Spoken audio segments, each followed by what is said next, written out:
అయిపోవాలండి. దగ్గర అయిపోయిన తర్వాత అప్పుడు మనం లాస్ట్ లో పంచదార వేసుకోవాలి. ఓకే, మొత్తం ఈ పాలంతా పోయి చాలా గట్టి పడిపోతుంది. పంచదార తీసుకున్నాను.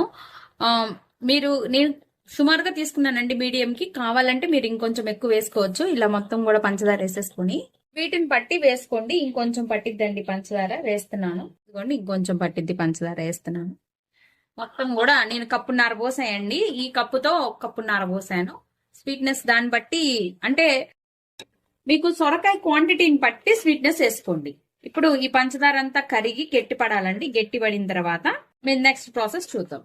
ఇదిగోండి నేను కొంచెం జస్ట్ అలా ఒక డ్రాప్ కొంచెం ఫుడ్ కలర్ వేస్తున్నాను. ఇది మీకు ఆప్షనల్ అండి, కావాలంటే వేసుకోండి లేకపోతే లేదు. ఇప్పుడు ఉంది కదా, ఆ నీరంతా కూడా మంచిగా ఉడికిపోవాలండి. అంటే మనకి పంచదార అంతా మెల్ట్ అయిందండి.